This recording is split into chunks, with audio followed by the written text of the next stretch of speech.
2021년 생명보험이란 무엇인가? 출제 문제의 함정을 찾아라. 강의를 맡게 된 네오머니의 원유헌입니다. 만나서 반갑습니다. 그럼 바로 시작을 해보도록 하겠습니다. 제1편 보험 이론 및 윤리 강의를 시작하도록 하겠습니다. 첫 번째 문제입니다. 첫 번째 문제는 우리 보험의 역사에 관한 문제인데요. 크게 보면 연도와 단체와 특징을 매칭시키는 문제로 출제되고 있습니다. 1번 문제는 단체나 조직 그리고 사람과의 어떤 그 특징이 매칭되는 부분들을 묻고 있습니다. 여기서는 뭐 특별한 방법은 없습니다. 일단 이 부분은 특징과 단체의 특징과 그 사람의 특징을 매칭시키는 부분으로 문제를 풀어가시면 좋을 것 같습니다.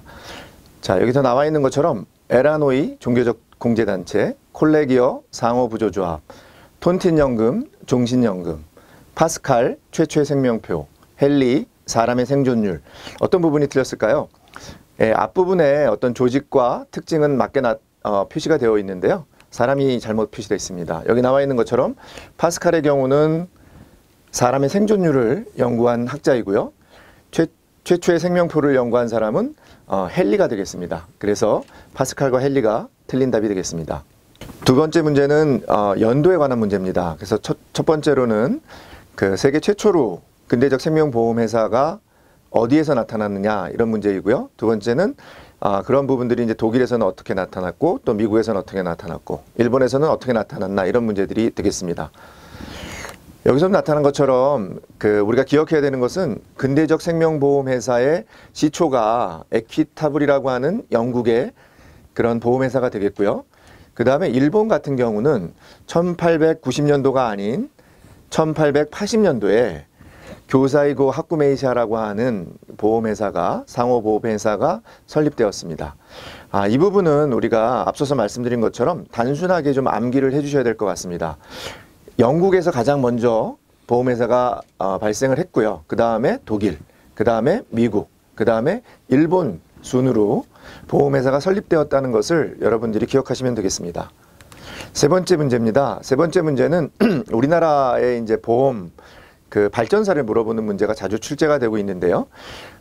여기서 나와 있는 것처럼 이제 1970년대 이렇게 구분을 하고 있는데 우리나라의 경우에는 실제로는 1960년대부터 1970년대, 그 다음에 80년대는 크게 시험 문제에 자주 출제가 되지 않고 있고요. 90년대, 그 다음에 2000년대 이런 순으로 출제가 되고 있습니다. 우리 1960년대 기억나시나요? 그 경제개발 5개년 계획이 처음 실시된 그런 해인데요.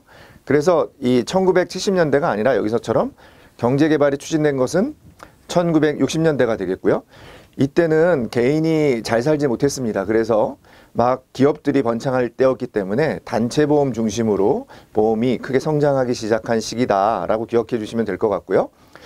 1970년대 같은 경우는 말씀드린 것처럼 이제 거꾸로 개인 보험이 이제 시작이 좀 되는 시기다 이렇게 기억하시면 좋을 것 같고요.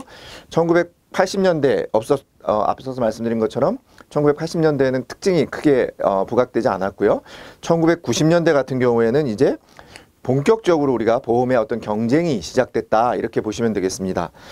2000년대 같은 경우는 우리가 이제 방카슈랑스라든지 이런 부분들이 새롭게 등장해서 다양한 어떤 그런 보험 제도나 보험 산업이 발전하는 시대로 우리가 기억하시면 되겠습니다. 자, 네 번째 문제입니다. 2015년부터 이제 최근에 보험에 대한 내용들이 많이 출제가 되고 있는데 여기서는 크게 보면은 우리가 온라인 상에서 슈퍼마켓 같은 역할을 해주는 보험 담화에 대한 설명과 그 다음에 여러분들이 이제 가입하신 보험들을 확인할 수 있고 조회할 수 있는 기능을 갖춘 내보험 찾아줌이라고 하는 부분이 2015년, 2017년 이 부분은 우리가 이제 지문상에 그런 키워드를 통해서 우리가 볼 수 있을 것 같습니다. 여기 나와 있는 것처럼 슈퍼마켓이니까 이제 다 모아놓은 거겠지 않겠습니까? 그래서 다 모아라는 게 답이 될 것 같고 숨은 보험금을 조회할 수 있다. 그런 표현에서 우리가 내보험을 찾아준다. 이렇게 기억하시면 되겠습니다.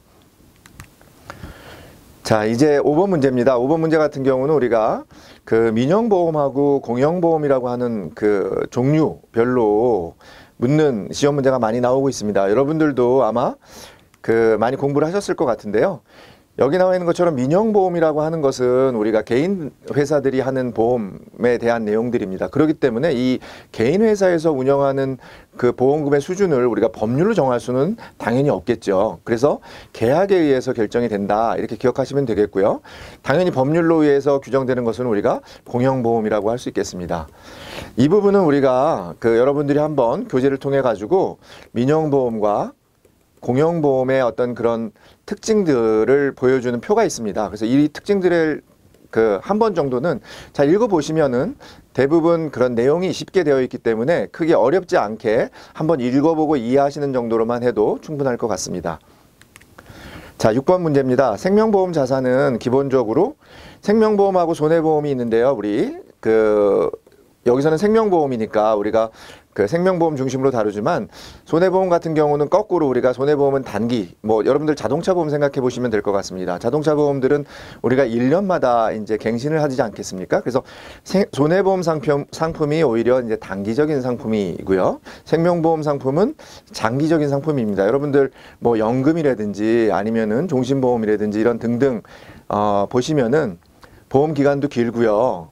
보험료도 길게 납입하는 그런 것들을 보실 수 있겠습니다. 그래서 장기 자금의 성격을 띠고 있고, 그 다음에 여러분들이 맡긴 그 보험료는 나중에 보험금이라고 하는 것들을 통해서 여러분들이 찾아가는 돈이죠. 그렇기 때문에 그것을 우리가 신탁재산적 성격이라고 합니다. 그래서 여러분들이 여기 나와 있는 것처럼 생명보험은 장기 자금이며 신탁재산적 성격이다라는 것을 좀 기억하시면 좋겠고요.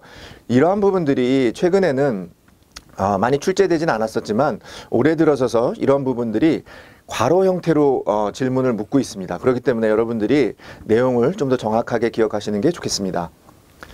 7번 문제입니다. 7번 문제는 대표적으로 우리가 고령화율이라고 하는 문제입니다. 고령화율은 우리가 전체 인구 중에서 65세 이상 노인 인구 비율을 고령화율이라고 합니다. 근데 고령화율에 대해서는 시험 문제가 크게 세 가지로 출제가 되고 있습니다. 일단은 이 고령화율을 나타내는 단계별 비율이 있습니다. 그게 7%가 있고 14%가 있고, 그 다음에 여기서 나와 있는 것처럼 20% 이상이 있습니다. 우리가 7%일 때는 우리가 이것을 고령화 사회라고 합니다. 그 다음에 14%일 때는 이거를 우리가 고령 사회라고 합니다. 이 고령화 사회하고 고령 사회하고 이제 글자 수가 하나 줄어들죠. 요 고령화가 빠집니다. 그 다음에 20% 이상일 때는 우리가 이것을 초고령 사회라고 합니다.